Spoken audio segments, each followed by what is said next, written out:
ইতিমধ্যে অসম বিধানসভাৰ নৱনিৰ্বাচিত বিধায়কসকলেও নিৰ্বাচিত হৈছে।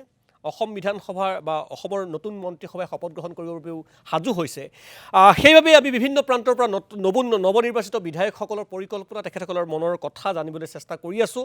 আৰু এই মুহূৰ্তত আমাৰ লগত দুগৰাকী নৱনিৰ্বাচিত বিধায়ক সংযোজিত হৈ আছে। প্ৰথমতে দুধনৈৰ পৰা ৰাভা হাছং স্বায়ত্তশাসিত পৰিষদৰ মুখ্য কাৰ্যবাহী সদস্য তথা দুধনৈ সমষ্টিৰ নৱনিৰ্বাচিত বিধায়ক ভাৰতীয় জনতা পাৰ্টীৰ টংকেশ্বৰ ৰাভা আৰু বৰচলা সমষ্টিৰ নৱনিৰ্বাচিত বিধায়ক ঋতুপৰণ শৰ্মা। মই দুয়োগৰাকীকে স্বাগতম জনাইছোঁ। ৰাভা ডাঙৰীয়া আৰু শৰ্মা ডাঙৰীয়া, প্ৰথমতে টংকেশ্বৰ ৰাভা, দুয়োগৰাকীয়ে শুভেচ্ছা জ্ঞাপন কৰিছোঁ। প্ৰথমতে মই টংকেশ্বৰ ৰাভা ডাঙৰীয়া আপোনাৰ ওচৰলৈকে আহিছোঁ। ৰাভা হাছং স্বায়ত্তশাসিত পৰিষদৰ আপুনি মুখ্য কাৰ্যবাহী সদস্য হিচাপে কাৰ্যনিৰ্বাহ কৰি আছে। তাৰ পিছতো দুধনৈ বিধানসভা সমষ্টিৰ ৰাইজে আপোনাক অতি আশাৰে অসম বিধানসভালৈ এইবাৰ নিৰ্বাচিত কৰিছে। মই অভিনন্দন জনাইছোঁ। তাৰপিছতে জানিব বিচাৰিম যে দুধনৈ সমষ্টিৰ নৱনিৰ্বাচিত প্ৰতিনিধি হিচাপে আপুনি কিদৰে আগবাঢ়িব বিচাৰিব আৰু কি ধৰণৰ পৰিকল্পনা আপুনি হাতত ল'ব? ৰাভা ডাঙৰীয়া। হয়, প্ৰথমে মোৰ তৰফৰ পৰা আপোনালোকৰ চেনেলৰ যোগেদি মই বহুত ধন্যবাদ আৰু কৃতজ্ঞতা জ্ঞাপন কৰিছোঁ। এটা নতুন যাত্ৰা।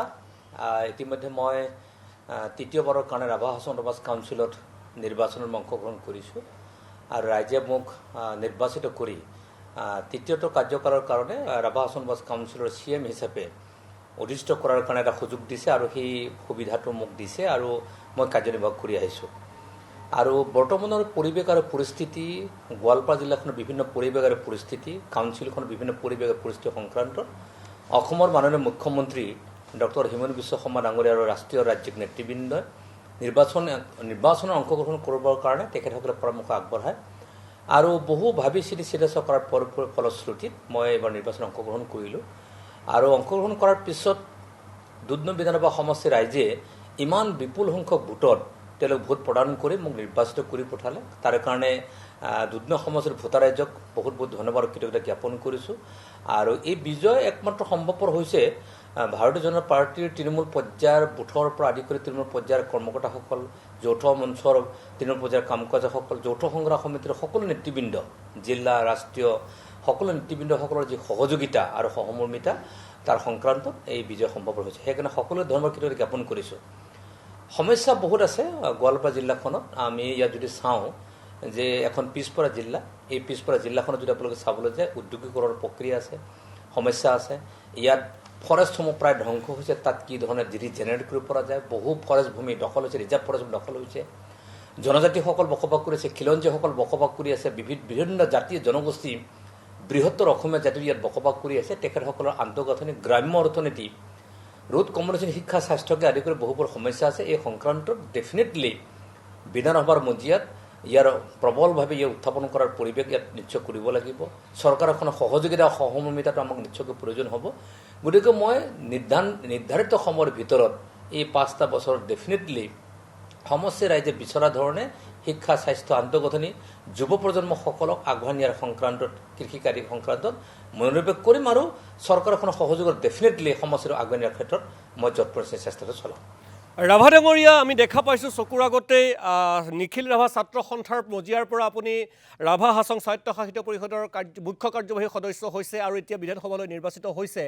মই পোনপটীয়াকৈ জানিব বিচাৰিছোঁ এনে কিখিনি কাম আপুনি মুখ্য কাৰ্যবাহী সদস্য হিচাপে কৰি আছে বা কৰিব বিচাৰিছিল আৰু এতিয়া বিধায়ক হিচাপে নিৰ্বাচিত হোৱাৰ পিছত সেই কামখিনি কৰাত অসম বিধানসভাৰ পৰা আপুনি বিশেষভাৱে সহযোগিতা পাব বা বিধায়ক হিচাপে আপুনি বিশেষ আগবাঢ়িব বা আগবাঢ়ি যাব?